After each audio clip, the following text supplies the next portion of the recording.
벗어가지고 그냥 위에 것 좀 벗었습니다. 예. 상의 좀, 죄송해요. 예. 자, 이제 우리 이번 시간 냈던 거는 이제 장기보유 특별공제하고 우리 이제 기본공제에 대한 거였습니다. 특히나 물론 기본공제보다는 장기보유 특별공제가 훨씬 중요하죠. 3년 이상 보유한 토지 건물 원주화본 입주권에 대해서 원래 보유기간 곱하기 2% 30% 한도로 해주지만 1세대 1주택 비과세 요건을 갖춘 고가주택인데 3년 이상 보유하고 보유기간 중에서 2년 이상 거주했다라고 하면 좀 더 많이 해주겠다라고 하는 겁니다. 자, 그런데 이거 두 개로 나눠서 거주기간 곱하기 4%, 보유기간 곱하기 4% 각각 40% 한도로 해줍니다. 자, 그다음에 그 네 가지 케이스 있죠. 그건 무조건 알고 계셔야 돼요. 국외부동산은 안 되고 그다음에 미등기에 대해서도 안 됩니다. 자, 그다음에 소득 금액을 구할 때는 각각 자산이 만약에 두 개 이상이었다라고 하면은 장특권까지 빼고 양도소득 금액을 이제 합쳐서 거기에서 250만 원 공제해 주는데 이때 250이라고 해둔 것도 자산별로 해주는 게 아니라 뭐예요? 소득별로 해준다라고 하는 거였죠. 그리고 미등기는 안 되지만은 국외부동산 얘는 또 반대로 또 해주는 또 그런 것들도 있었습니다. 오케이, 보유기간 안 따지고요. 자, 그렇게 해서 이제 과세 표준까지 왔어요. 자, 이제 세율입니다. 세율. 취득세 세율보다는 쉬워요. 진짜로요. 세율 자체가 무지막지해서 그렇지 요거 세율 자체가 어렵지는 않습니다. 세율이 제일 어려운 거는 저는 취득세 세율이 제일 어려운 것 같아요. 그죠? 다 어려웠어요? 다 어려웠어요? 아닌데. 자, 세율 볼게요. 자, 나머지 뭐 2그룹, 3그룹, 4그룹에 대한 세율은 우린 전혀 관심 없습니다. 그냥 1그룹 부동산에 대한 것만 좀 잘 보시면 되죠. 자, 먼저 부동산 등입니다. 오늘 하는 내용이 좀 지난주에보다 힘들어요? 네. 예, 그렇죠. 예, 그다음에 자, 주택하고 그리고 이제 입주권입니다. 입주권. 자, 오늘은 1세대 1주택 비과세까지 할 거예요. 오늘은요. 자, 그리고 분양권이에요. 세 가지 나눠요. 자, 먼저 부동산 등. 그러니까 주택이랑 입주권, 분양권 빼고 나머지 부동산 등이니까 뭐 토지 건물이라고 생각하세요. 일반적으로 그냥. 자, 먼저 미등기. 자, 미등기는 70%예요. 자, 우리 70%가 무슨 뜻이냐면 여기까지 다 구했어요. 과세 표준이 1억 원이면은 세율이 얼마란 얘기예요? 70이니까 7천만 원. 그 얘기입니다. 과세 표준 곱하기 세율이니까 과표가 1억 원이면 거기에 70%면은 세상에 7천만 원이다라고 하는 거죠. 자, 그리고 우리 단기 보유에 대해서 굉장히 민감합니다.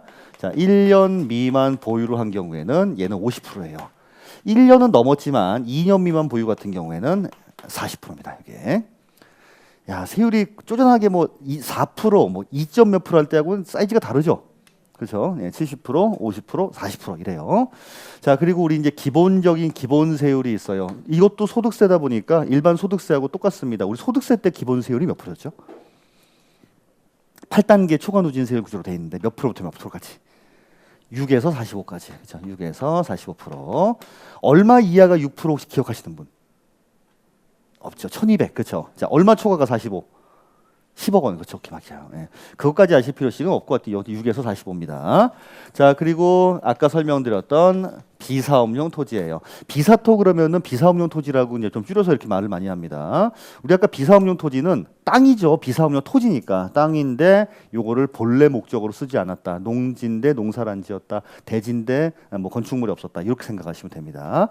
그거를 보유할 때도 종합합산 대상으로서 재산세도 많이 매기고 일정한 거 초과되면은 뭐 종부세도 매겼는데 팔게 되면 양도소득세도 많이 매긴다는 거예요. 자, 얘는요. 일반적인 6에서 45%에다가 10%를 더합니다. 근데 혹시라도 여기가 만약에 투기 지정 지역 같은 경우에는 20%를 더해요. 근데 요거는 일단 크게 신경 안 써도 될 것 같고요. 일반적인 경우에 10%. 그럼 우리 10을 더하면 몇에서 몇이에요? 16에서 55%가 되는 거죠. 16에서 55%. 이거를 원래 개정을 할 때 10%, 20%가 아니라 20%, 30% 올리겠다. 비사업용 토지도 1년 미만 보유하고 2년 미만 보유하면 70, 60으로 옮기겠다라고 한 게 있었는데 요건 잠깐 스테이입니다. 잠깐 홀딩. 예. 자, 요거 됐죠? 어렵지 않죠, 이거는? 안 어렵잖아요, 여러분은. 보세요. 안 어렵잖아요. 그죠? 자, 그럼 우리 이런 경우는 어떨까요? 이런 경우. 아니, 이거는 진짜 이거 우리 저기 그 취득세나 이런 거에 비하면 세율 아주 그냥 해피한 거 아닙니까? 이런 경우 어때요? 내가 일반적인 세율인데 내가 비사업용 토지를 팔았어요. 오케이. 비사업 토지면은 16에서 55%잖아요. 비사업용 토지인데 내가 6개월 보유하고 팔았네? 이런 경우 있을 수 있죠. 그죠? 그러면 16에서 55%가 적용되기도 하고 1년 미만이면 50%가 적용되기도 하잖아요. 이런 경우에는 둘 중에 높은 걸로 갑니다. 우리나라가 어떤 나라인데 2개 이상에 해당하는 경우에는 무조건 뭘로? 높은 세율로 적용하겠다라고 하는 겁니다. 그럼 반대로 내가 만약에 1년 6개월 보유하고 팔아도 세율이 40%죠. 이거 적용을 했을 때 이게 더 비싸게 나오는 경우도 있다는 거예요. 그럴 수가 있겠죠. 그럼 항상 뭐 둘 중에 높은 가격. 그렇죠. 항상 2개 이상 해당하면은 무조건 높은 가격. 근데 2개 이상 해당한다라고 하는 거는 기본 세율과 비사업용 토지냐 아니면 단기냐 이 두 가지가 겹치는 경우가 많아요. 그래서 거리도 이것도 한번 따져봐야 됩니다. 그 중에 높은 걸로 갑니다. 자, 문제는 얘입니다. 주택 입주권. 우리 항상 지금 우리 부동산 세법에서 중요한 건 뭡니까? 무조건 주택이에요. 주택. 자, 얘도 미등기. 미등기 70%. 자, 1년 미만. 자, 문제는 얘가 70%예요. 1년 미만 보유입니다. 보유. 자, 똑같아요. 자, 1년은 넘었지만 2년 미만 보유 60%예요. 세상에 웬일입니까? 그렇죠? 예. 자, 기본 세율 자, 6에서 45%입니다. 아니, 세상에 이거 그럼 2개가 똑같다는 얘기 아니에요? 내가 6개월 보유하고 집을 팔면 너는 미등기하고 판 거하고 똑같이 보겠다는 거예요. 이거 무슨 조정 대상 지역 내 집만 그러냐? 그게 아니에요. 전국 어디나 저기 제주도 무슨 뭐 서귀포 옆에 어디 있는 조그만 그런 집이라 하더라도 산지 6개월 만에 팔면은 무조건 이제 70%로 가셔야겠다는 거예요. 이게. 자, 이게 언제부터냐면은 2021년도 6월 1일 이후 양도원부터입니다. 그러니까 지금은 당연히 이제 적용되는 거죠. 그렇죠? 그러니까 집을 팔아도 무조건 몇 년 이상, 2년 이상은 보유하고 파시라라고 하는 거죠. 그렇죠? 그렇죠? 자, 그다음에 조정 대상 지역 내에 있는 주택을 팔았습니다. 주택. 자, 이때는 기본 세율 더하기 20%를 더해야 됩니다. 자, 언루와 2주택인 경우 그래요. 자, 다음에 조정 대상 지역 내 주택을 팔았는데 그 당시에 3주택 이상인 경우에는 기본적인 세율에다가 30%를 더해야 됩니다. 대박이죠? 나는 조정 대상 지역 내 주택을 팔았어요. 나는 근데 2주택자다. 이런 경우에 기본 세율에다가 20을 더하니까 자, 얘는 얼마인 거예요? 26에서 65%예요. 나는 조정 대상 지역 내 주택을 팔았는데 그 당시에 3주택 이상자였다. 자, 이런 경우에는 36에서 얼마가 돼요? 75가 되는 거예요. 이게 무섭죠, 이게. 우리 그러면 양도소득세만 내면 되는 게 아니라 양도세에는 10%만큼 지방소득세라는 걸 더 내야 되거든요. 그러니까 옛날에 주민세 10% 별도 이게 이거예요. 그럼 75%에 7.5가 더 붙는다는 얘기거든요. 82.5%예요. 그러니까 82.5. 전 세계 월드 베스트입니다. 제가 보기에는. 절대 월드 베스트예요. 이거보다 더 센 세금은 없다 싶을 정도로 82.5%. 여기까지 이해하셨어요? 됐죠? 이거 제가 보기엔 지금 다 외우셨을걸요, 아마 이미. 자, 그러면 여러분들이 제대로 이해했는지 문제를 보도록 하겠습니다. 자, 이렇게 나는 조정 대상 지역이 있어요. 자, 여기에 이제 아파트나 소유가 있습니다. 조정 대상 지역 밖에 아파트나 소유가 있어요. 오케이. 자, 이제 이걸 팔았어요. 나는 그럼 2주택이라는 얘기죠? 이거 적용한다는 얘기죠? 맞아요? 뭔가 의심이 되죠? 맞아요. 맞습니다.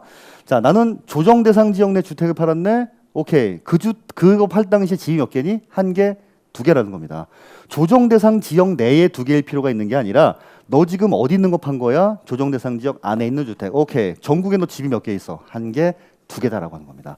물론 지방에는요. 읍면 지역 같은 데에 기준시가 3억 원이 안 되는 집은 주택수에서 빼는 것 규정이 있어요. 근데 그건 나중에 말씀드릴게요. 근데 이건 그거 넘는다라고 보겠습니다. 1개, 2개라는 얘기예요. 됐죠? 그럼 나는 세율이 몇 프로다 이거? 26%에서 65%라는 얘기예요. 맞나요? 오케이. 아, 맞죠? 좀 해줘요. 이거 중요한 문제라 해요. 얘를 팔았습니다. 자, 이러면 중과해요, 안 해요? 안 합니다. 그렇죠. 오케이. 집이 2개 중요한 게 아니라 조정 대상 지역 내 밖에 주택을 팔았다. 그러면 해서 그냥 너 준 거 아니야, 이거. 내가 조정 대상 지역에 집이 10개예요. 집이 11개를 가지고 있는데 이걸 팔았다. 준 거 한다, 안 한다? 안 한다는 거니까 그게 없어요. 무조건 뭐냐면 조정 대상 지역 내 주택을 팔았는데 오케이. 근데 너 집 몇 개인데 전국 합쳐서 몇 개다. 그걸 따진다 생각하시면 돼요. 그렇죠? 이제 질문할 거예요. 그렇죠? 끄덕끄덕을 이거 쉐킷을 크게 하셨어. 이게. 자, 입주권을 보유하고 있습니다. 되죠? 자, 얘를 팔았습니다. 나는 몇 주택입니까? 자, 2주택이다. 오케이. 자, 3주택이다. 3주택이에요. 잠깐 여기 물어봤는데 잠깐 3주택 맞죠? 입주권은 주택은 아니지만 다른 주택 팔 때 주택 수에는 카운팅을 해요. 이해하시죠? 나는 집은 두 개인데 입주권을 갖고 있으면은 당신 집 3주택자예요. 너 집 팔았니? 어디 있는 거? 조정대상 지역 안에 집. 오케이. 너 집 몇 개야? 나 두 개 아니야. 뭔 소리야? 분양권, 입주권, 주택으로 쓰고 있는 오피스텔 같은 것도 다 주택수에 포함시켜요. 양도세에서는. 여세에서는. 됐죠? 그러니까 나는 이거예요. 이게 아니라. 그러니까 나 지금 만약에 기회를 드릴게요. 또 이번에는 얘를 팔았습니다. 오케이. 자, 중과해요, 안 해요? 안 한다는 거야. 그러니까 조정대상 지역 바뀌면은 이 안에서 무슨 일이 벌어지고 난 관심 없어요. 무조건 밖에 거 팔면은 아주 평온하게 요거를 적용하시면 되고. 근데 물론 조정대상 지역 바뀌라 하더라도 1년 미만 보유했네. 그럼 이거죠. 당연히. 예. 일단은 이게 적용될 여지는 없다라고 하는 거야. 이게 적용될. 그러니까 조정대상 지역 바뀌면 2년 이상 보유하면 이거, 1년 미만 보유하면 이거, 이 위쪽으로 갑니다. 되죠? 자, 마지막. 그러면 얘를 팔았네. 입주권. 자, 여러분은 요거죠. 좋은 데서 아니니까. 맞습니까?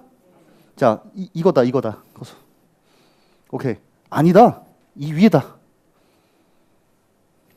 위에. 내가 지금 뭘 팔았어요? 이 뭘 팔아야 돼요? 이걸 되게 많이 헷갈려요. 내가 출제하려면 난 이걸 내겠네, 이번에. 그렇죠. 여러분들이 뭘 모르는지 잘 알아. 그죠? 이건 반드시 조정대상 지역 내 주택을 팔아 이거 한다는 거지. 얘는 주택은 아니잖아요. 다른 거 할 때 주택 수에는 포함하지만, 이걸 팔면은 요걸 적용하겠다는 거예요. 그렇죠? 요거 특히 주의하세요. 그러니까 많은 분들이 조정대상 지역 아니다. 막 거기 혹해 봐. 근데 알고 보니까 입주권을 판 거예요. 그럼 이걸 적용하는 게 아니라, 이걸 적용하는 게 아니라 위쪽으로 가셔야 돼요. 이건 반드시 뭐다? 조정대상 지역 내 주택. 그렇죠? 모의고사 때도 한번 내보면요 쫙 틀려요 다. 요건 주의하세요. 제가 출제하려면 전 이번에는 이거 냅니다. 이거 요런 상황을 주어주고 요걸 팔았을 때 적용되는 세율을 이라고 물어볼 겁니다. 물론 보유기간은 2년 6개월 보유했다 이렇게 줄 거예요. 그럼 얘죠 그냥 이거예요. 그렇죠. 자, 여기까지 이해하셨으면은 무진장 다 이해하신 겁니다. 오케이. 자, 마지막 분양권. 우리 입주권이랑 분양권이랑은 다르죠? 다릅니다. 이거는. 자, 분양권은 1년 미만 보유하게 되면 70%. 자, 얘는 1년 이상만 보유하면 60%예요, 그냥. 얘는 이게 끝이에요. 그럼 얘는 미등기는 왜 없어요? 그렇죠. 맞아요. 오케이, 맞습니다. 오케이, 됐습니다. 야, 잘하셨어요. 됐습니다. 요거 이해하는 게 작년 같은 경우에 사실은 거 심화 때 나가서 설명드렸거든요. 근데 여러분 잘 따라오니까 뭐 이 정도 설명이 되겠다 했더니 깔끔하게 잘 이해하셨나요? 그렇죠? 오케이. 그럼 됐습니다. 근데 이 부분이 아까 그래서는 오늘 한 것 중에는 아까 이제 그 특례 사항 중에서 그 두 개 비교하는 거 있죠. 2월 과세하고 그다음에 부당행위. 그거 중요하고 장기 보유 특별공제에서 1세대 1주택 비과세가 쳤는데 3년 이상 보유 앤드 2년 이상 거주했을 때 그때 어떻게 하는가. 그거 네 가지 케이스 중에서 특히 거주 요건 못 갖춘 경우 그걸 좀 잘 보면 될 것 같고 그다음에 요거 세율 중에서는 요거 특히 주의하세요. 요거 적용할 때 어떻게 할 것인가라고 하는 거 보시면 되겠죠. 그죠? 자, 그게 이제 544페이지부터 545페이지까지 이제 표로 나와 있는데 이게 한눈에 잘 안 들어와요. 그죠? 안 들어옵니다. 그리고 544에 보시면은 동그라미 1번에 토지 건물 부동산에 대한 권리 그 표 중에서 우리 비사업용 토지만 좀 볼게요. 비사업용 토지가 원래는 10%를 더해서 16에서 55, 투기 지역 같은 경우에는 20을 더해서 26에서 65지만은 이게 개정 예정이다라고 하는 거. 요것도 개정 예정이라고 돼 있는 거. 요것도 이제 물음표 해주세요. 비사업용 토지 일단 물음표입니다. 자, 다음에 1년 미만 보유한 거, 2년 미만 보유한 거, 뭐 요것도 이제 비사업용 토지에 대한 것들은 전부 다 이제 물음표라고 생각하시면 돼요. 그 나머지는 여러분 전부 다 544에서 555를 읽어보시면 되는데, 요렇게 요게 난 더 보기 편하다 그러면 이렇게 보시면 되고, 이거보다 이게 편하다 그러면 이렇게 보시면 되고, 그렇죠? 이게 좀 낫죠? 네, 이렇게 보세요, 이렇게. 그렇죠? 아니 뭐 이거 쓰신 분을 디스하는 게 아니라 제가 써봤더니 이렇게 수업하는 게 이게 나은 것 같더라고요, 제가 보기에는. 그렇죠? 네. 자, 545 보시면 용어 정리에 조정대상 지역이라고 있습니다. 지금 현재는 조정대상 지역이 이거보다 훨씬 더 많아요. 전국에 111군데나 됩니다. 이거는. 네, 훨씬 많아요. 뭐 저기 이상한 이상한 건 아니지만 하여튼 뭐 천안, 여수 또 어디 되게 많아요. 나중에 좀만 더 지나면 남한 지역 전체는 조정대상 지역, 북한 지역은 이제 아닐 수가 있지 않을까 싶기도 합니다. 그죠? 일단 서울, 경기, 지방은 다라고 생각하시면 돼요. 일단. 자, 그리고 545에 우리 초과 누진 세율 구조 기본 세율 볼게요. 1,200만 원 이하인 경우에는 과세 표준의 6%, 과세 표준 곱하기 세율이니까. 그다음에 15, 24, 35 이건 모르셔도 되고 다음 페이지의 맨 마지막에 10억 초과하면 45구나 정도까지만 알아두시면 될 것 같아요. 표현은요. 그래서 6%에서 45%, 8단계 초과 누진 구조로 되어 있습니다. 그죠? 자, 이제 그 다음에 할 건 뭐냐면은 이제 요 중과에 대한 내용이에요. 중과에 대한 내용. 자, 이제 양도소득세의 중과입니다. 우리 요걸 볼게요. 자, 이거 봤을 때 세금을 조금 많이 내고 싶으면 어떻게 하면 되는 건가 이제 좀 보겠습니다. 일단 양도 차익까지 일단 그대로 뭐 진짜 양도가이고 진짜 들어간 비용이니까 뭐 이거에 대해서 건드릴 수 있는 건 아니고, 자, 장기보유 특별공제를 안 해주게 되면 세율이 높겠죠. 맞나요? 그 다음에 또 기본공제를 안 해주게 되면 과세 표준이 올라가겠죠. 세금이 많겠죠. 그러니까 과세 표준이 올라가면 세금이 많이 나오잖아요. 그죠? 다음에 세율도 많이 매기면은 세금이 많이 나오겠죠. 요 세 가지예요. 제재 사항에 대해서는 이러이러한 네 가지에 대해서는 일반적이지 않고 뭐를 적용을 해준다, 적용해주지 않는다라고 하는 중과 기준이 있는데 이게 또 은근히 시험 문제 많이 나옵니다. 자, 먼저 미등기. 자, 그리고 아까 설명드렸던 비사토. 비사 없는 토지예요. 자, 그리고 조정 대상 지역 내 주택을 팔았는데, 조정 대상 지역 내에 있는 주택을 팔았는데, 제가 많이 부정했죠. 주택 팔았는데, 이건 2주택인 경우. 자, 얘는 조정 대상 지역 내에 있는 똑같아요. 예, 주택을 팔았는데, 자, 이때는 3주택 이상인 경우입니다. 자, 여기에 대해서 제재 사항은요. 자, 커다랗게 세율을 어떻게 할 거냐? 아니면은 장기 보유 특별 공제를 해주나 마나. 자, 기본 공제는 해주냐 마냐. 뭐 이거예요. 자, 우리 미등기 보시게 되면 세율이 몇 프로였어요, 우리? 70%. 자, 장기 보유 특별 공제 될까요, 안 될까요? 안 됩니다. 기본 공제는요? 안 됐잖아요. 아, 이건 돼요? 안 돼요, 다. 예. 예, 미등기는 다 안 돼요. 그죠? 예, 장특공도 안 되고 기본 공제도 안 되고 세율도 70%. 자, 우리 비사 없는 토지는요, 아까 기본적인 기본 세율에다가 자 플러스 얼마씩 더했죠? 10%. 투기 같은 경우에 투기 지역은 이제 20%인데 지금 현재 요거는 없다라고 보셔도 됩니다. 그냥 10%라고 생각하시면 돼요. 시험 문제 나와도 투기 지정 지역에 속하지 않는다라는 단서 조항이 주어질 거예요. 자, 이제 문제 얘입니다. 이게 장특공이 될까 안 될까? 자, 얘는 되고예요. 이거를 지금 개정하겠다는 말이 있었던 거예요. 비사학년 토지도 요거 안 해주겠다. 요것도 더 하겠다라고 하는 건데 일단은 요거는 요렇게 이제 알아두십시오. 일단은요. 물론 비사업용 토지라 하더라도 보유 기간이 1년이 안 된다. 아, 당연히 이거죠, 이거. 그렇죠? 비사토지라 하더라도.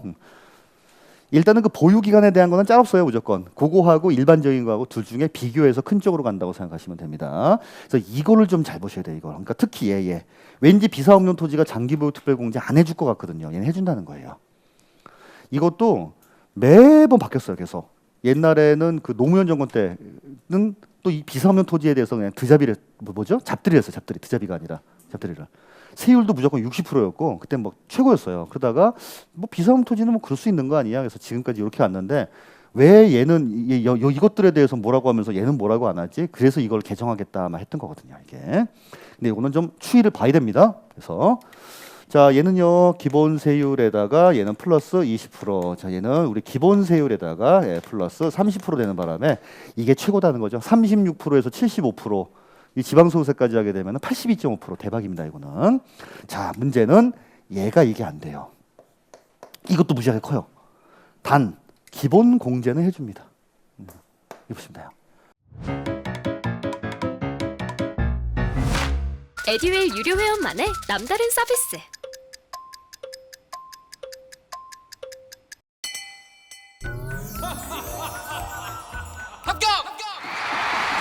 합격하고 돈도 받는 혜택.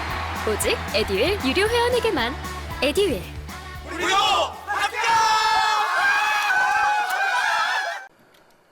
자, 그래서 요거를 알아두셔야 돼요. 시험 문제에서 요거 은근히 많이 나옵니다. 세율도 세율이지만은 장기보유 특별공제가 된다, 안 된다, 기본공제가 된다, 안 된다라고 하는 걸 알아두셔야 되는데 결국 이렇게 보면은 장기보유 특별공제는 어지간하면 안 해주는 거죠. 그렇죠. 장기보유 특별공제를 안 해주게 되면은 세금을 중과하는 효과가 크거든요. 그럼에도 불구하고 비사업용 토지는 그래도 해주겠다는 거였어요. 기본공제는요. 어지간하면 해줍니다. 뭐 250만 원밖에 안 되는데 뭐 그게 뭔 효과가 크겠냐. 근데 미등기는 그마저도 안 해주니 얼마나 나쁜 놈이냐라고 하는 겁니다. 그죠? 자, 그렇게 보시면 되겠죠. 자, 요거 나와 있는 게 우리 546페이지에 보시면 3번에 양도소득세 불이익 규정입니다. 불이익 규정. 자, 그거를 좀 참고해 보시면 되는데 맨 마지막에 비과세 감면은 뭐 어차피 해당 사항은 별로 없으니까 요건 내비두고 세율하고 장특공하고 기본공제 여기까지 정도만 알아두시면 될 것 같아요. 그죠? 자, 다음에 9번 양도세 납세 절차를 보겠습니다. 이제 뭐 쉬운 것만 남았어요. 차차 이렇게 보시면 돼요. 자, 먼저 1번 양도소득세 납세 의무자 및 납세자. 당연히 양도세는 법인이 내는 게 아니라 개인이 냅니다. 개인이. 거주자냐 비거주자냐에 따라서 거주자는 주소지가 있으니까 주소지 관할 세무서, 비거주자는 그런 게 없으니까 사업장소 대지나 이런 게 있다. 근데 비거주자는 좀 내비두고 거주자 위주로 좀 알아두시면 되죠. 자, 다음에 2번에 나와 있는 게 양도소득세 예정신고에 대해서 나와 있고 옆쪽에 547페이지에 보시면 양도소득세 확정신고에 대해서 나와 있는데 우리 확정신고보다는 예정신고가 훨씬 중요합니다. 신고가. 자, 그래서 내가 어떤 부동산을 팔게 되면 이렇게 계산을 해서 내가 직접적으로 신고한다라고 하는 겁니다. 근데 이건 예정 신고예요. 자, 내가 만약에 자 2021년도 자 6월 3일 날 토지를 양도했다라고 할게요. 토지 양도.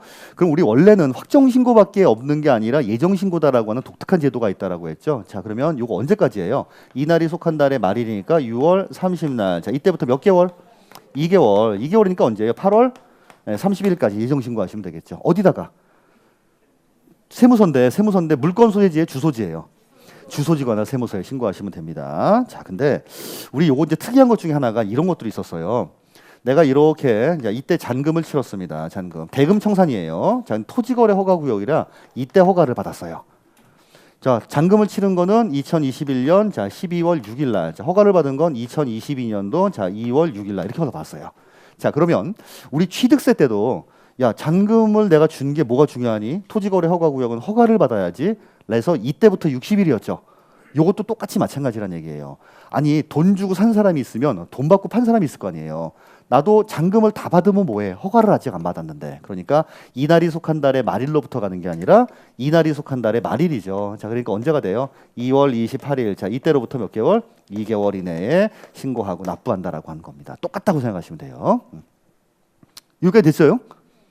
자, 문제는 부담부 증여예요. 부담부 증여. 자, 아까 또 쓰는데, 자, A가 자 B한테 토지를 증여를 합니다. 자, 그러면은 여기는 아들은 취득세가 과세가 될 거고, 그 다음에 증여세가 과세가 될 거고, 아버지 입장에서는 이제 양도세를 신고 납부하게 될 거예요. 맞죠? 이게 부담부 증여라고 하면 맞잖아요, 여러분. 맞죠? 예. 취득세는 지금 어쨌든 이제 논외로 합시다. 이거는 요거 우리 고려 사항이 아니에요. 자, 이거를 만약에 2021년도 6월 3일 날 이 부담부 증여가 발생을 했다라고 할게요. 이 증여 양도세 신고 언제까지 한다고요? 그렇죠. 6월 3일이 속한 달의 말일이니까 자, 6월 30일로부터 자, 2개월이니까 언제예요? 8월 31일. 그죠? 이때까지 신고한다고 했잖아요. 자, 문제는 증여세예요. 자, 증여세는요. 이날 이제 증여일이라고 치면 증여일이 발생한 달의 말일로부터 얘는 3개월이에요. 그럼 이게 언제란 얘기예요? 9월 30날. 우리 상속은 6개월인데 아버지가 만약에 6월 33일 날 돌아가셨으면 상속 개시일이 속한 달의 말일로부터 6개월이었죠.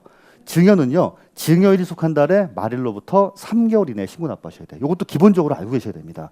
증여는 3개월, 상속은 6개월인데 그날로부터 3개월, 6개월이 아니라 그날이 속한 달의 말일로부터 3개월, 6개월입니다. 자, 문제는 이게 문제예요. 두 개가 날짜가 달라요.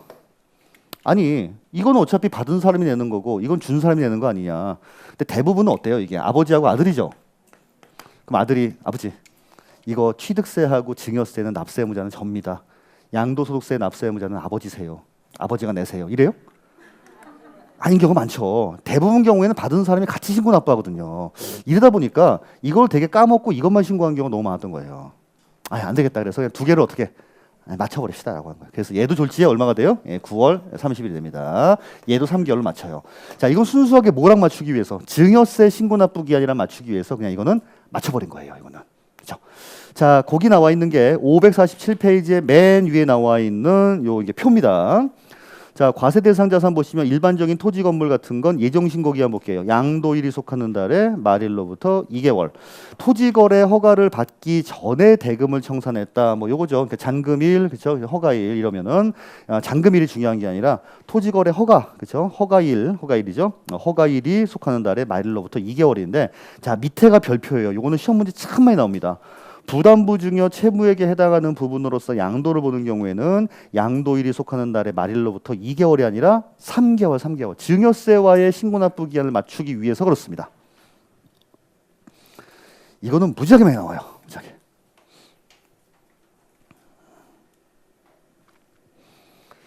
자, 그 다음에 다시 우리 546페이지로 넘어오셔서 용어 정리 좀 읽어볼게요. 예정신고라고 하는 건 이런 걸 말하는 거다. 납세 의무자가 확정 신고 전에 예정된 세액을 신고하는 일을 말합니다. 자, 이 경우에 그때 이제 밑줄입니다.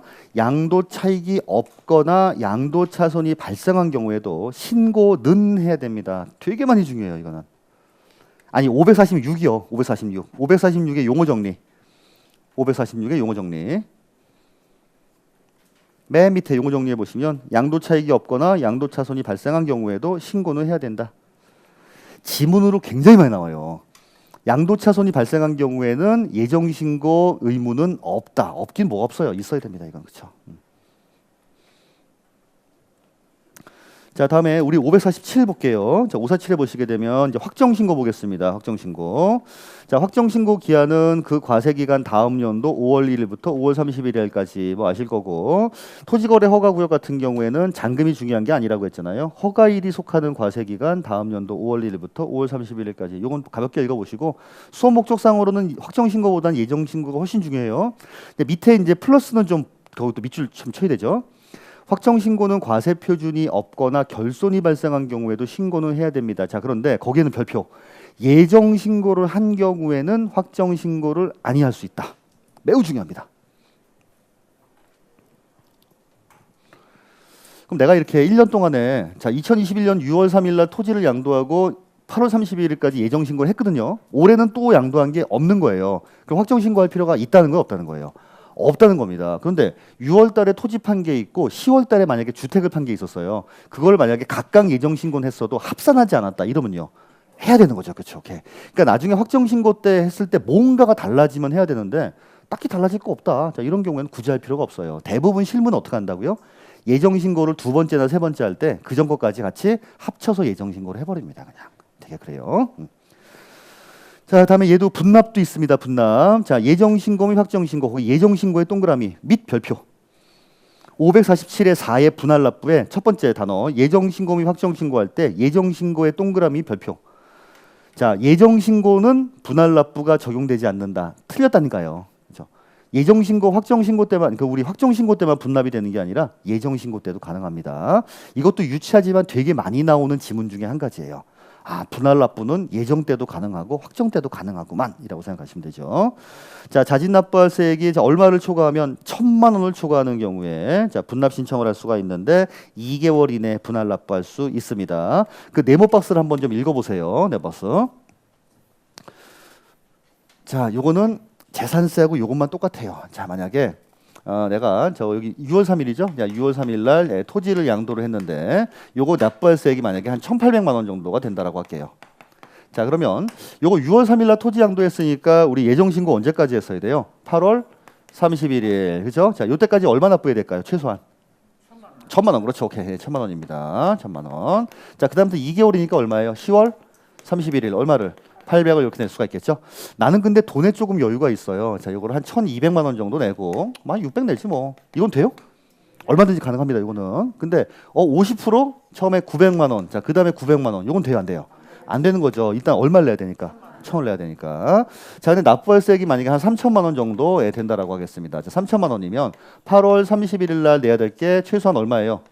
1,500. 자, 그다음에 이제 10월 30일 날 낼 것도 1,500. 최대가 이겁니다. 돈에 조금 여유가 있어서 나는 처음에 2,000만 원 내고 그다음에 1,000만 원 내겠다. 이건요. 얼마든지 가능해요. 근데 처음에 내가 1,000만 원 내고 자, 그다음에 2,000 내겠다. 얘는요? 안 된다라고 하는 거죠. 그렇죠? 이게 그냥 재산세하고 똑같습니다. 250이냐 1,000만 원이냐 차이밖에 없어요. 그래서 252개월, 256개월, 256개월은 뭐였죠? 재산세 아니에요. 종부세. 우리 재산세가 250 초과하면 2개월, 종부세가 250 초과하면 6개월, 양도세는 1,000만 원 초과하면 2개월이에요. 250 2개월, 256개월, 1,000만 원 2개월입니다. 특히 주의할 거 요거 확정 때만 분납되는 거 아니에요. 예정 때도 분납 가능합니다. 예정 때도. 그래 보시면 됩니다.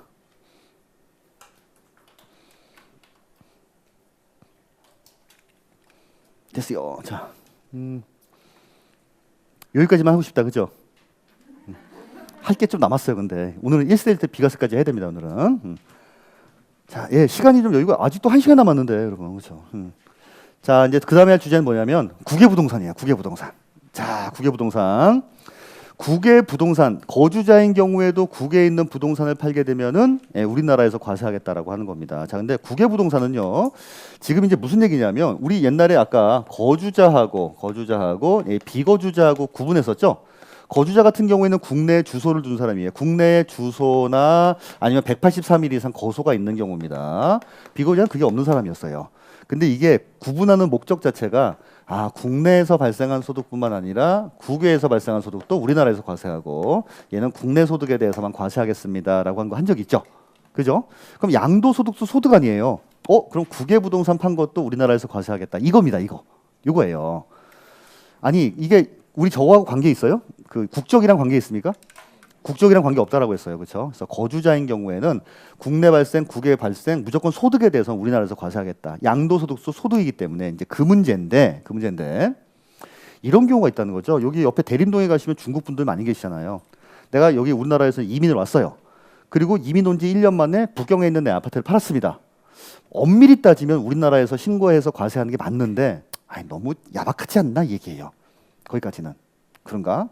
그러면은 그냥 국내에서 5년 이상 자 국내에 주소 등을 둔 사람들만 과세하자라고 하는 겁니다. 물론 아까 그 이민 온 중국 분이 국내 부동산 팔게 되면 무조건 과세합니다. 외국 부동산 팔았을 때만 그렇게 하다는 얘기예요. 이민 온 지 3년밖에 안 됐는데 북경 아파트 팔면 우리나라 과세 안 하겠다는 거예요. 근데 이민 온 지 7년 됐네? 이러면 과세 하겠다는 거죠. 그렇죠? 요 문구가 되게 중요해요. 생각보다. 요거 시험 문제 많이 나옵니다. 5년을 뭐라고 나오겠어요? 만만한 3년. 그죠? 우리 항상 5년이라고 나온 건 3년이라고 나올 가능성을 대비하셔야 되고 3년이라고 나온 거는 5년으로 나올 거 대비하셔야 돼. 그 두 가지를 섞어 가지고 참 많이 나와요. 그리고 뭐는 포함된다, 뭐는 제외된다. 그것도 섞어 가지고 많이 나오고 그렇습니다. 자, 그다음에 두 번째는 이제 중요한 건데 외국에는 무슨 제도가 없다. 등기제도가 없다라고 하는 가정으로 시작하시면 됩니다. 실제로 등기제도가 있는 나라도 있고 없는 나라도 있습니다. 근데 일단 뭐 일괄적으로 그냥 국외부동산이니까 외국은 등기제도 없어. 등기제도가 없으면 어떤 문제가 발생해요? 보유기간 계산을 못해요. 보유기간. 그래서 우리 보유기간 계산 때문에 저 계산 구조는 똑같이 적용을 하는데 어떤 문제가 발생하나를 좀 보도록 하겠습니다. 자, 먼저 보유기간 계산을 못하게 되면은 일단 그렇죠. 장기 보유 특별 공제를 적용을 해주고 싶어도 해줄 수가 없다라고 하는 겁니다. 장특공 적용을 못합니다. 그렇죠? 자, 그리고 우리 미등기에 대한 제재가 있다 없다? 없겠죠. 등기도가 없는데 미등기했다고 70%하고 이런 제재는 없겠죠. 당연히 없어요. 자, 다음엔 대신에 이제 우리 세율도 아니 보유기간 계산을 못하니까 아까 어디 갔니? 뭡니까? 70% 60% 적용할 수가 없겠죠. 단기 1년 미만 보유, 2년 미만 보유 그런 것들이 없다는 거예요. 세율은 무조건 6에서 그냥 45%를 적용하겠다는 겁니다. 요 세 가지가 이제 굉장히 중요한 특징 중에 한 가지예요. 장기 보유 특별 공제도 안 되고 미등기도 안 되고 세율 6에서 45%를 적용하겠다. 이게 중요한 특징입니다. 그럼 되게 심플하죠. 심플해요. 자, 하지만 우리 기본 공제는 될까요, 안 될까요? 아까 기본 공제는 된다라고 했어요. 기본 공제는 얘는 무조건 해줍니다. 250만 원 크게 돈 드는 것도 아닌데 얘는 무조건 공제해 주겠다는 거죠. 자, 그다음에 이제 마지막 특징이 뭐냐면 네 번째는 아까 이제 그 대림동에 우리나라에 이민 온 지 7년 된 중국 분이 계세요. 자, 근데 북경에 있는 아파트를 팔았습니다. 그럼 우리나라에서 과세한다라고 했잖아요. 중국에서는 과세 안 했을까? 했겠죠. 그렇죠. 그러면 국제적인 이중과세 문제가 발생하거든요. 우리 이중과세 문제 발생했을 때 뭘 공제해 주겠다라고 하는 규정이 나온 적이 한 번 있었어요. 우리 지금 배웠던 것 중에서. 어느 세목에서 이게 나왔었죠, 한번? 어? 그 종부세 때 재산세 이중과세 조정했잖아요. 이거 똑같다고 생각하시면 됩니다. 우리나라에서 이제 양도세 계산해 봤더니 한 2천만 원 나온 거예요. 나 근데 중국에서 1,500을 냈다. 그럼 얼마만 내면 돼요, 우리나라에서? 500만 내면 된다는 겁니다. 그래서 요거는 이제 이중과세를 조정해 줍니다. 국제적으로 이중과세를 조정하죠. 근데 요거는 요걸 좀 알아두셔야 돼요. 방법은 두 가지예요. 자, 그거를 필요 경비로 산입을 하는 방법이 있고, 자, 세액 공제하는 방법이 있어요. 세액 공제 방법 중에서, 자, 그 중에서 선택을 해서 적용하시면 됩니다. 아까 그러면 중국에서 만약에 1,500을 냈다라고 하면 경비로 넣으면은 여기에 넣겠다는 얘기예요. 여기다가 이 경비로. 세액 공제하면요, 다 계산한 다음에 여기서 뺀다는 얘기죠. 일반적인 경우에는 뭐가 유리하겠어요? 당연히 세액 공제가 유리하겠죠, 그렇죠? 여기까지만 아시면 됩니다. 이제 7번의 마지막으로, 아니 5번에 하나가 더 나오는 거는 나중에 이제 그 환산 문제가 나와요. 환산이 뭐냐면, 아니 중국에 있는 아파트나 만약에 일본에 있는 아파트를 팔면은 거기에 위안 하나 엔화로 팔았을 거 아니에요. 우리나라에서 양도세 신고할 때 뭐 500만 위안 이렇게 신고하진 않잖아요. 그거 환산할 때 어떻게 하냐 문제가 하나 나오는데, 요건 나중에 기본 과정에 말씀드리고 여기까지만 일단 알아두셔도 될 것 같습니다. 오케이?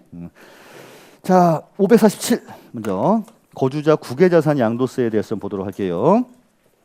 먼저 과세 대상은 비슷하다고 생각하시면 되는데 이제 차이점이 있는 것만 좀 보겠습니다. 1번 부동산하고 2번의 부동산의 권리인데 동그라미 2번 좀 볼게요. 지상권, 전세권. 국내는 등기된 임차권이었는데 얘는 등기된 자가 빠졌죠. 자, 맨 밑에 플러스 볼게요. 국외 부동산 임차권은 미등기도 과세 대상에 포함됩니다. 왜? 외국에는 뭐가 없다? 네, 등기도가 없다 보니까 얘는 등기 여부와 관계없이 무조건 과세가 된다고 생각하세요. 자, 다음 페이지 보겠습니다. 기타 부동산 관련 자산은 그냥 읽어보시고, 자, 2번의 납세 의무자는 별표 중요합니다. 이거는 해당 자산의 양도일까지 계속하여 몇 년 이상, 5년 이상 국내에 주소 또는 거소를 둔 자의 하나입니다. 국외 부동산 양도 시에는 그러니까 그렇게 과세하겠다는 거고요. 양도소득 금액의 계산 구조를 보니까 뭐가 되게 좀 시원찮게 좀 그래요. 자, 먼저 옆쪽에 양도차익 구할 때 원칙 볼게요. 실제 양도가액 및 실제 취득가액으로 계산합니다. 뭐 당연합니다. 근데 예외적으로 실제 양도가 취득가액을 모르면 그 당시에 시가대로 하겠다. 시가. 양도는 양도 당시의 시가, 취득은 취득 당시의 시가로 합니다. 우리나라 매감기, 매감한기 쓰는 게 그런 게 없다는 거죠. 그렇죠? 아니 뭐 외국에 공시지가 같은 게 없을 수도 있고 그렇잖아요. 적용할 수가 없다는 거죠, 이건. 자, 그리고 빼주는데 양도 차익이 나왔는데 뭐가 좀 허전해. 뭐가 없어요. 장특국이 없어요. 양도 차익 이퀄 바로 그냥 양도소득 금액이에요. 장기보유 특별공제가 없습니다. 얘는. 자, 그다음에 밑에 4번에 과세표준 계산 보시면 하지만 그래도 기본 공제는 해주죠. 250만 원 한도로 등기 의무와 관계없이 그냥 해주고요. 5번에 세율 보세요. 깔끔합니다. 몇 프로? 6에서 45 그냥. 50, 60 이런 거 없어요. 무조건 6에서 45%. 자, 근데 6번에도 별표입니다. 이중과세를 조정해요. 외국 납부세액은 세액에서 공제하는 방법, 세액 공제 방법을 택할 수도 있고, 그 다음에 필요경비에서 산입하는 방법 둘 중에 하나 중에 선택하시면 됩니다. 요거 생각보다 문구로 많이 나와요, 문구로. 그래서 요거 그 국외자산에 대한 그 양도세 문제가 30회 때 나왔어, 30회 때. 30회 때 나왔을 때, 30회 때 나왔으니까 31회 때는 안 나올 가능성이 좀 있습니다라고 했더니 31회 때도 나온 거예요. 32회 때는 2회 연속 나왔으니까 이번에는 아마 거의 100% 안 나올 겁니다. 내가 나오면 손에 장까지 못 찢어도 했는데 나왔어요 또. 예, 그래가지고 33회 때는 안 나오겠죠. 자, 근데 나오면 여러분 되게 쉽지 않아요? 나오면 오히려 땡큐해야 돼요. 양도세 6문제 중에서 이거에 한 문제 나와준다 그러면 오히려 고마워야 됩니다. 오히려 고마워야 돼요. 너무 심플하기 때문에. 예, 서비스 그렇죠. 서비스. 오히려 그래서 요거 출제위원이 계속 내는 거 보면은 그 출제위원 중에 한 분이 국외 부동산이 있는 것 같아요. 그래도. 그러지 않고서는 이 별로 중요하지 않은 게 이렇게 많이 낼까 싶을 정도로. 33회 때는 근데 3회 연속 냈는데 안 낼 것 같아요. 사실은 솔직히 말씀드리면. 예. 근데 요 정도까지만 알아두시면 될 것 같습니다. 자, 됐죠 이제? 자, 남은 시간 20분 정도 좀 넘을 것 같은데 이제 비과세에 대해서 알아볼 건데 비과세 중요하죠. 그렇죠? 네. 우리 지금 이제 원래 이렇게 나오면 자 취득세 때 비과세 뭐였죠? 라고 물어보고 싶지만 여러분들의 마음이 다칠 것 같아서 그냥 물어보지 않겠습니다. 혹시 기억나세요? 국가 등이 취득한 경우에 비과세, 기부 체납을 목적으로 취득한 경우에 비과세, 임시건축물 비과세 이런 기억나시죠? 이런 것들 그렇죠. 그 다음에 재산세 때 비과세도 국가 등이 소유하고 있는 거 비과세 또 에듀윌 유료회원으로 가입을 했더니 친구 추천 이벤트가 있더라고요. 그래서 주변에 아는 사람들한테 추천을 다 해줬어요. 근데 친구들이 결제할 때마다 10만 원씩 받았거든요. 그래서 한 지금까지 받은 게 200만 원 가까이 되는 것 같아요. 국가 등이 1년 이상 무상으로 사용하는 것에 대해서 비과세 그런 것들이 있습니다. 그것도 나중에 그건 비교해서 좀 자꾸 여러 번 말씀드릴게요. 지금은 그냥 이것만 하겠습니다. 이것만. 자, 첫 번째 양도세 비과세는 얘를 팔아도 비과세하겠다는 거예요. 네 가지가 나와요. 아니 양도세 비과세가 뭐 네 가지나 돼? 네 가지나 돼요. 1번, 2번은 한 개도 안 중요합니다. 자, 첫 번째는 파산 선고로 부동산의 소유권이 넘어가는 경우에요. 파산 선고. 파산 선고가 근데 양도는 맞기는 맞습니까? 얘는 뭐냐면 양도는 맞는데 세금을 비과세하겠다는 거예요. 양도가 맞긴 맞아요? 나온 적이 있죠, 우리 이거. 언제 나왔었죠? 오, 그렇죠. 직계 좀비 속이나 배우자 간의 거래라 하더라도 증여로 추정하지 않고 유상 거래로 보겠다라고 하는 게 공매 경매, 파산 선고, 교환, 대가 지금 네 가지였잖아요. 그러니까 얘는 유상 거래임금 맞긴 맞지만 불쌍해서 비과세해 주겠다는 거예요. 진짜냐? 진짜예요. 그보다도 파산 선고로 넘어갈 때는 양도세를 부과한다고 쳐요. 양도세가 들어오겠습니까? 쫄딱 망해서 나갔는데 그러다 보니까 이거는 괜히 그래봤자 그 사람 앞날이나 망치고 조세 수입이 들어오는 경우도 거의 없을 것 같으니까 그냥 비과세 해주시다라고 한 거예요. 이거는. 자, 이제 두 번째는 경계조정금을 받은 경우예요. 경계조정금을 받은 경우입니다. 내 땅이 옛날에 여기까지인 줄 알고 있었는데 알고 보니까 여기까지가 아니라 여기까지래요. 그러면서 이 부분에 대해서 조정금 만약에 돈을 받았다 이러면은 요만큼 넘겨주고 돈 받은 건 양도잖아요. 그래서 요거에 대해서는 비과세하겠다는 겁니다. 이 두 가지는 시험 문제 안 나옵니다. 이거는 안 나와요. 자, 세 번째부터는 좀 나와요. 세 번째는 자 이름하여 농지의 교환이에요. 교환 분합인데 자 요거는 이제 요렇게 보시면 됩니다. 어떤 이제 이렇게 도로에 이게 도로입니다. 자, 이렇게 A 영감리에 밭이 붙어 있었어요. 도로에. 한 안쪽으로 근데 한 1km쯤 떨어져 있으면은 B 영감님의 밭이 이따시마는 게 있는 거예요. 자, 요거는 기준 시가로 1억 정도 되는 땅이고요. 요거는 한 8천만 원 정도 땡이 안 돼요. 됩니다. 나는 B 땅을 소유하고 있는 사람입니다. 자, 이거 바꿉니까 안 바꿉니까? 나는 B 주인인데 A가 바꾸재요. 근데 내 땅이 더 비싸. 자, 바꿔요 안 바꿔요? 무조건 바꿔야 돼요? 그래요? 그럼 얘는 6천이면 6천이라도 바꿔야 돼요? 와, 3천이면요? 그렇구나. 그 기준은 지극히 뭐 그렇지만 어쨌든 간에 자, 근데 이 사람들은 보니까 B 영감님은 여기 살고 있고요. A 상원이 여기 살고 있대요. 맨날 서로 왔다 갔다 하니까 경작 사기에 너무 불편한 겁니다. 바꿉시다라고 한 거죠. 자, 이랬을 경우에는 교환이면 양도예요, 아니에요? 그건 양도잖아요. 근데 일정한 요건을 갖추면 요거 비과세 해주겠다는 거예요. 요거는. 자, 근데 요 요건이라고 하는 게 뭐냐면은 자, 첫 번째는 이제 국가 등이라는 말이 나옵니다. 이 둘 중에 하나가 국유지인 거예요. 그런 경우에는 비과세. 아니면 국가가 시행하는 사업 때문에 바꿨다. 이것도 비과세. 요건 이 요건 좀 들 중에요. 자, 그다음에 각종 농업과 관련된 법률에 의해서 바꾸는 경우가 있어요. 무슨 농협법이라든지 뭐 농지법이라든지 이런 거에 따라서 세 번째 사유가 제일 많아요. 그냥 경작상 필요해요. 경작상 필요에 의해서 바꾸는 경우입니다. 자, 바꿀 때도 근데 자, 이 숫자가 중요합니다. 4분의 1이라고 하는 숫자가 있어야 되는데 자, 요 4분의 1이 뭐냐면 양쪽에 절대로 면적 차이 아니에요. 금액의 차이예요. 금액의 차이. 양쪽의 금액의 차이가 너무 차이가 나면 안 된다는 거예요. 양쪽의 금액 차이는 얼마입니까? 2천만 원만큼 차이 나죠. 2천만 원이 큰 편의 4분의 1이에요. 자, 큰 편의 4분의 1이면 우리 1억의 4분의 1은 얼마입니까? 2,500만 원. 2,500만 원보다 밑으로 떨어지죠. 이런 경우에 비과세 해주겠다는 겁니다. 근데 양쪽의 차이가 너무 크다. 이런 경우에는 양도 차익이라는 게 너무 크게 발생하니까 이 부분에 대해서는 받겠다라고 하는 거예요. 그렇죠? 자, 그래서 요건 4분의 1. 여러분 근데 이게 뭐랑 헷갈리냐면 나중에 되면 이거랑 헷갈려요. 이 두 영감님 말고 이 두 영감님 있죠. 이거하고 헷갈려요. 이건 뭐였어요? 이거는 이것도 교환이네. 얘는 그렇죠. 얘는 20%, 얘는 20%. 이러다 보니까 이건 20%, 쟤는 4분의 1.